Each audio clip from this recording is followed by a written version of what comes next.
Hey everyone, welcome in Sony Educational Coaching Center. Today we are doing our exercise 7D. ये हमारी standard fourth की math की book की exercise 7D है। सबसे पहले हमें यहाँ पर दे रखा है fill in the box to make equivalent fraction. अब सबसे पहले हमें ये देखना है कि इक्विवेलेंट फ्रैक्शन होती क्या है। इक्विवेलेंट का मतलब होता है इक्वल। हमारी एक्सरसाइज है ये 7D। फर्स्ट हमें दे रखा है इक्विवेलेंट फ्रैक्शन। इक्विवेलेंट फ्रैक्शन का मतलब होता है इसके बराबर। हमें एक आंसर दे रखा है जो डिनोमिनेटर में है वो है 16। अब आपको जब इसे इक्वल करना है तो सबसे पहले आपको ये देखना है कि जो 16 है वो 8 की टेबल में कितने पे आता है। 8 1 जा 8 और 8 2 जा 16 2 पे। जब भी हमें फ्रैक्शन को इक्विवेलेंट करना होता है तो हमें एक ही चीज़ ध्यान रखनी है, जिस भी डिजिट से डिनोमिनेटर या न्यूमरेटर को मल्टीप्लाई करते हैं सेम डिजिट से, मतलब दोनों को सेम डिजिट से ही आपको क्या करना है, मल्टीप्लाई करना है। जैसे यहाँ डिनोमिनेटर को मैंने 2 से मल्टीप्लाई किया था तो आंसर 16 आए, तो यहाँ भी ये मल्टीप्लाई 2 से होगा तो यहाँ पे आंसर आ जाएगा 8 और ये आपका बन जाएगा इक्विवेलेंट फ्रैक्शन। इसके बाद नेक्स्ट हमें दे रखा है 3/7 और डिनोमिनेटर दे रखा है हमें 28। तो अब हमें सबसे पहले ये देखना है कि जो हमारा डिनोमिनेटर है 28 ये कितने से मल्टीप्लाई करने पे आया। 7 1 जा 7, 7 2 जा 14, 7 3 जा 21 और 7 4 जा 28।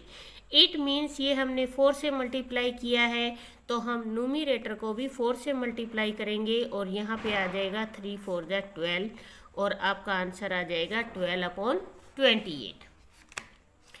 नेक्स्ट हमें यहाँ पे दे रखा है 2/5 और न्यूमरेटर दे रखा है हमें 10।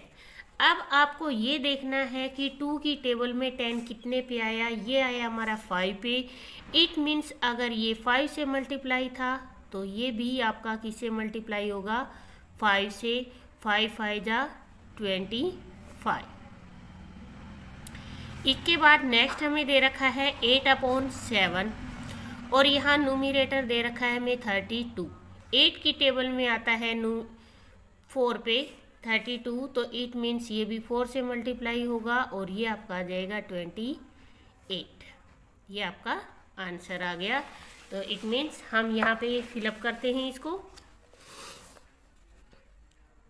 4 2 जा 8, 7 4 जा था तो 3 4 जा 12, 2 5 जा तो 5 5 जा 25, 8 4 जा था तो 7 4 जा 28। इसके बाद हमें क्वेश्चन नंबर 2 दे रखा है right the first 5 equivalent fraction for the following. हमें इनकी 5 इक्विवेलेंट फ्रैक्शन रिटर्न करनी है। सबसे पहले हमें दे रखा है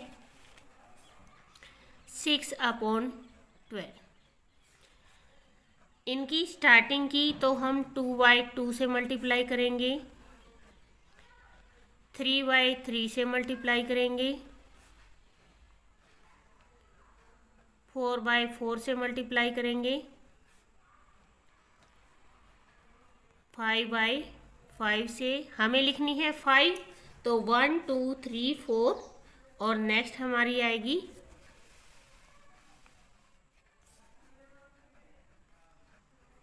6। तो इस तरीके से हमारी ये हो गई इक्विवेलेंट फ्रैक्शन। इक्विवेलेंट का मतलब होता है इक्वल, तो 6 2 जा 12 और 12 2 जा 24, 6 3 जा 18, 36, 48, 6 5 जा 30, 12 5 जा 60, 6 6 जा 36 और 12 6 जा 72।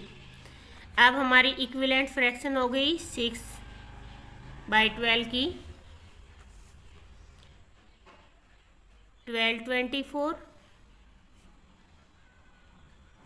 1836, 2448, 30, 60, 36 एंड 72। इसके बाद नेक्स्ट हमें दे रखा है 5/6। सबसे पहले सेम प्रोसेस से 2/2, 5, 6 multiply 3/3, 5, 6 multiply 4/4, 5, 6 multiply by 5/5, 5, 6 multiply 6/6। अब हम इनको इक्वल करेंगे। 5 2 जा 10, 6 2 जा 12, 5 3 जा 15, 6 3 जा 18, 5 4 जा 20, 6 4 जा 24, 5 5 जा 25, 6 5 जा 30, 5 6 जा 30 एंड 6 6 जा 36। अब हमारी 5/6 की जो इक्विवेलेंट फ्रैक्शन है 5, 1 2 3 4 एंड 5। इसके बाद हमें सी नंबर पे दे रखी है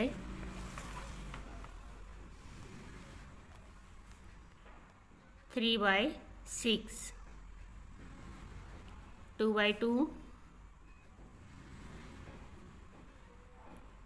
3/3, 4/4,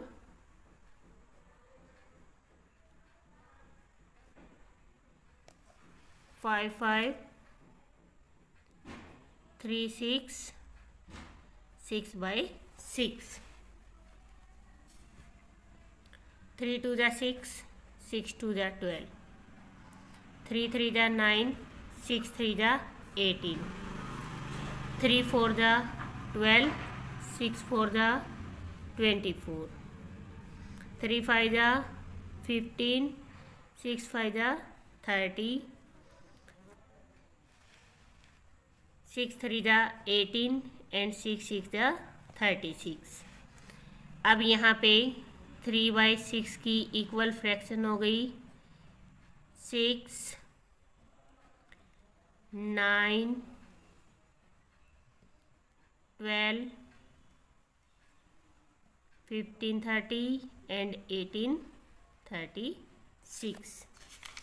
ये तो था आपका मल्टीप्लाई करके। अब एक मैं आपको शॉर्ट ट्रिक बताती हूँ। नेक्स्ट हमें दे रखा है 7/10।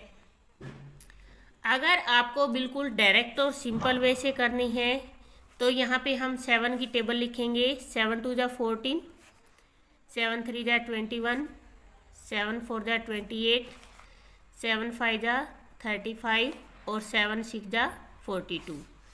इसी तरीके से 20 30 40 50 एंड 60। ये इसकी इक्विवेलेंट फ्रैक्शन हो गई। आपका डायरेक्ट वे से क्या हो गया है, आंसर आ गया। अगर आपको लॉन्ग वे से करना है तो आप इस तरीके से कर सकते हो 2/2, 7 2 जा 14 एंड 10 2 जा 20। आपका आंसर सेम आएगा। 7 10 मल्टीप्लाई 3/3, 7 3 जा 21 और 10 3 जा 30।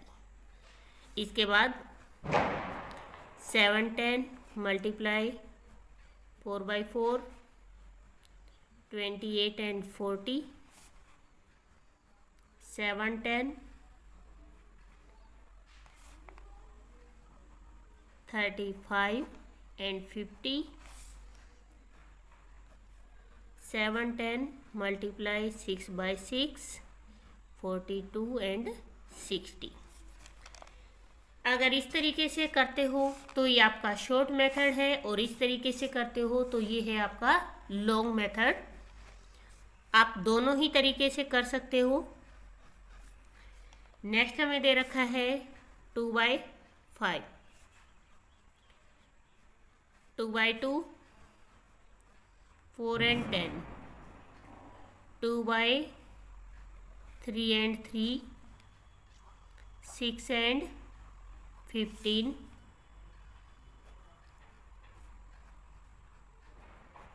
4/4, 8 and 20,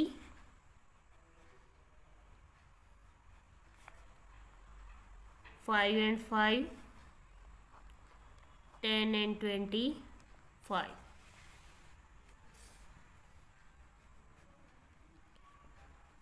6 and 6, 12 and 30। ये आपका लॉन्ग वे है। शॉर्ट वे में 2 5, 2 2 जा 4, 2 3 जा 6, 2 4 जा 8, 2 5 जा 10 एंड 2 6 जा 12, 10 15 20 25 एंड 30। इस तरीके से आप अपने इक्विवेलेंट फ्रैक्शन को रिटर्न कर सकते हो। ये आपकी इक्विवेलेंट फ्रैक्शन कंप्लीट हो गई। इसके बाद है check if the following fraction are equivalent और नॉट। आपको ये बताना है कि ये फ्रैक्शन इक्वल है या नहीं है। हमें सबसे पहले दे रखा है क्वेश्चन नंबर 3 में 5 11 एंड 25 एंड 22। अब यहाँ पे आप देखो 5 की टेबल में 25 कितने पे आता है, 5 पे आता है, तो ये तो 25 है। अब यहाँ पे नीचे 11 है, अगर इसको मल्टीप्लाई करते हैं तो यहाँ आना चाहिए था 55, बट हमें आंसर दे रखा है 25/22। इट मीन्स ये इक्विवेलेंट नहीं है। नेक्स्ट हमें दे रखा है 4/7 एंड 40 एंड 70। अब आप ये देखिए 4 की टेबल में 10 पे आएगा तो 40 आएगा। इसी तरीके से अगर हम 7 को 10 से मल्टीप्लाई करते हैं तो हमारा आंसर 70 आ रहा है, जो हमें ऊपर दे रखा है। इट मीन्स ये इक्विवेलेंट फ्रैक्शन है। इसके बाद नेक्स्ट हमें दे रखा है 3/8 एंड 18 एंड 48। अब आप ये देखिए कि 3 की टेबल में 18 कितने पे आता है, 6 पे। 3 6 जा 18, तो अगर हम इसको 6 से मल्टीप्लाई करते हैं तो 48 आ रहा है। इट मीन्स जो हमें दिया हुआ आंसर है वो राइट है, तो ये इक्विवेलेंट फ्रैक्शन है। इसके बाद नेक्स्ट हमें दे रखा है 5/6 एंड 20 एंड 30। अब आप ये देखिए 5 की टेबल में 20 कितने पे आ रहा है, 4 पे आ रहा है। 5 4 जा 20। इसी तरीके से 6 को 4 से मल्टीप्लाई करते हैं तो 6 4 जा 24 आ रहा है, और यहाँ हमें आंसर दे रखा है 20/30। तो इट मीन्स ये हमारी इक्विवेलेंट फ्रैक्शन नहीं है। ये थी आपकी एक्सरसाइज 7D। प्लीज़ वीडियो को शेयर करें, लाइक करें एंड कमेंट करें। Thank you.